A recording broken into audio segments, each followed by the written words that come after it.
அதிதி பைரவி ஆன்மீகம் YouTube channel சார்பாக அனைவருக்கும் வணக்கம். நம் முன்னோர்களின் ஆசையை வழங்கும் ஆடி அமாவாசை என்னைக்கு வருது, அமாவாசை திதி எந்த நாள்ல இருந்து எந்த நாள் வரை இருக்குது, இப்படி இந்த ஆடி அமாவாசை நாளில் நாம் பித்ருக்களுக்கு தர்ப்பணம் செய்வதனால் நமக்கு கிடைக்கும் நன்மைகள் என்னன்னு நம்ம பார்க்கலாம். தொடர்ந்து என்னோட வீடியோவை முழுமையாக பாருங்க, லைக் பண்ணுங்க, சப்ஸ்கிரைப் பண்ண மறக்காதீங்க. ஒவ்வொரு திதிக்கும் ஒவ்வொரு சிறப்பு உண்டு.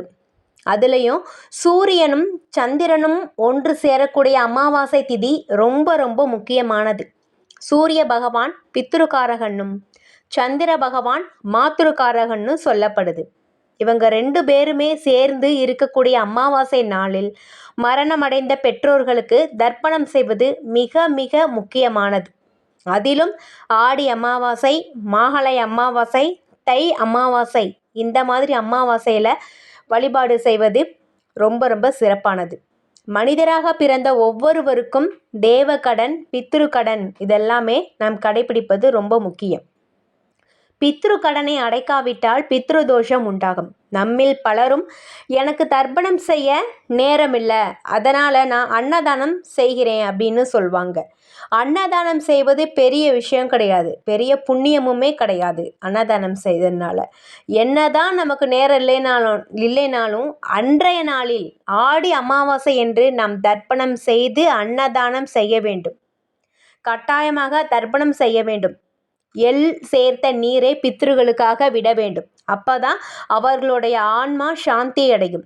இந்த மாதிரி நாம் தர்ப்பணம் செய்து அன்னதானம் செய்தால்தான் முழு பலனும் நமக்கு கிடைக்கும்.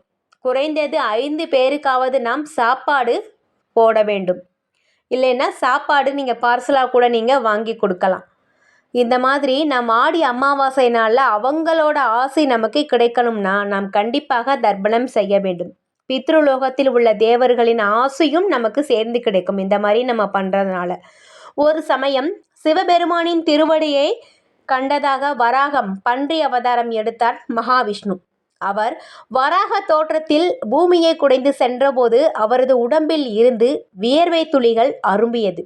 அந்த வியர்வை துளிகள் பூமியில் விழுந்ததும் கருப்பு எள்ளாக மாறியதாக புராணங்கள் சொல்லப்படுது. தாய் தந்தையருக்கு அளிக்கும் தர்ப்பணத்தில் இந்த கருப்பு எல்லை சேர்த்து கொள்வது மிகவும் புண்ணியம் தரக்கூடியது. ஒரு மனிதன் இறந்த பின்பு அவனது ஆன்மாவானது 5 வகை உடல்களை எடுத்து கொள்வதாக சொல்லப்படுது. பார்த்திவம், ஜலியம், ஆக்னேயம், வயாபியம், தஜசம் இதெல்லாமே சொல்கிறாங்க. இந்த 5 வகை உடல், அதில் உத்தமம், அதமம், மத்தியமம்னு அந்த ஒரு பிரிவு இருக்குது. இப்படி பிரிவதில் 15 விதமான உடல்கள் இருக்குதாம். இறந்த நம் முன்னோர்கள் ஜலியம் என்ற சரீரத்தை சொல்கிறாங்களாம். அதாவது நம் முன்னோர்கள் ஜலிய சரீரம் எடுத்துக்கொள்றதுனால அவர்களுக்கு அளிக்கும் உணவானது ஜலம், நீர் சம்பந்தமாக இருப்பது மிகவும் சிறப்பானது. அதனால தான் நம்முடைய பித்ருகளுக்கு கங்கை, காவிரி, கோதாவரி, யமுனை இந்த மாதிரி நீர்நிலைகளில் நாம் தர்ப்பணம் செய்வது மிகவும் முக்கியமானது. இங்கே பலருக்கும் நம்முடைய முன்னோர்களுக்கு தர்ப்பணம் செய்ய முடியலைன்னு நினைக்க வேணாம். கண்டிப்பாக நீங்கள் அன்றைய நாள் நீங்கள் செஞ்சே ஆகணும். நமக்கு நேரம் இல்லைன்னு மட்டும் நீங்கள் நினைக்காதீங்க. கண்டிப்பாக நாம் இறந்த முன்னோர்களை நினைத்து நாம் செய்ய வேண்டும். அப்பொழுது தான் அது நமக்கு திருப்தியாகவும் இருக்கும். நாம் செய்கிற ஒவ்வொரு செயலையுமே அவங்களோட ஆசை இருந்தால் மட்டுமே நாம் அடுத்த நிலைக்கு செல்ல முடியும். இந்த மாதிரி இறந்தவங்க பித்ருலோகத்தில் இருந்துட்டு நம்ம செஞ்சோமா இல்லையான்னு கூட பார்ப்பாங்களாம். சில சமயம் பித்ரு தேவதைகளும் எடுத்து செல்வாங்க. இவங்க உங்களோட சொந்தக்காரங்க செஞ்சுருக்காங்கன்ட்டு பித்ரு தேவதைகளுமே போய் கொண்டு சேர்ப்பாங்களாம். அந்த மாதிரி அவங்க கர்ம வினைப்படி தான் மனிதராகவோ, பறவையாகவோ, மிருகமாகவோ பிறக்கிறாங்க அப்படின்னு பித்ரு தேவதைகள் அவர்களுக்கு அடுத்த ஜென்மத்திலேயாவது பசி இல்லாமல் இருக்கக்கூடிய அந்தந்த சிராதரத்திற்கு ஏற்ப உணவை வழங்குவாங்களாம். இப்போ அந்த வகையில் நம்ம பார்க்கும்போது இந்த ஆடி அமாவாசை நாளில் நம் முன்னோர்களை நினைத்து படையல் போட்டு முக்கியமாக காசு இல்லாம நாம் சாப்பாடு வச்சுட்டு அந்தந்த சிராதத்திற்கு ஏற்ப இந்த மாதிரி இந்த ஆடி அமாவாசை மிக மிக முக்கியமான அமாவாசை. இந்த ஆடி அமாவாசை நான் சொன்ன மாதிரி சனிக்கிழமை ஆகஸ்ட் 3ஆம் தேதி மாலை 4:56க்கே அமாவாசை திதி ஆரம்பிச்சிருது. ஆகஸ்ட் 4ஆம் தேதி ஞாயிற்றுக்கிழமை என்று 5:30 வரை இருக்குது. 5:30 வரையே இந்த அமாவாசை திதி இருக்குது. ஆனால் நீங்கள் ஞாயிற்றுக்கிழமை தான் இந்த தர்ப்பணம் செஞ்சு முன்னோர்களை நினைத்து நம்ம சாமி கும்பிடுறது எல்லாமே ஞாயிற்றுக்கிழமை நீங்கள் பண்ணிக்கணும். இப்படி அமாவாசை என்று நாம் இந்த மாதிரி செய்கிறதுனால நமக்கு குழந்தை செல்வம், புகழும், கௌரவமும், சுகமும் நமக்கு கிடைக்கும். அமாவாசை தினத்தன்று நாம் செய்யும் தர்ப்பணத்திற்கு அவ்வளவு ஒரு சிறப்பு பலன்கள் சொல்லும். அந்த மாதிரி தர்ப்பணம் செய்கிறத தர்ச சிரார்த்தம்னு சொல்கிறாங்க.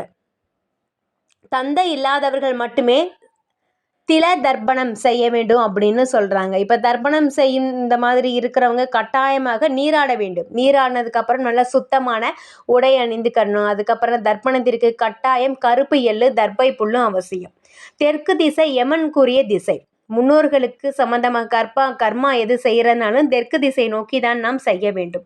இந்த தர்ப்பை புல்லோட நுனியுமே தெற்கு திசை நோக்கி தான் இருக்க வேண்டும். இந்த மாதிரி நீங்கள் அமாவாசை என்று தர்ப்பணம் செய்யுங்க. கண்டிப்பாக நமக்கு நன்மையே உண்டாகும். குறைந்தபட்சம் இந்த ஆடி அமாவாசை நாளன்று 3 நாட்கள் நீங்கள் சாப்பிடாம இருக்க வேண்டும். மிகவும் சிறப்பான பலன்கள் உங்களுக்கு கிடைக்கும். நன்றி.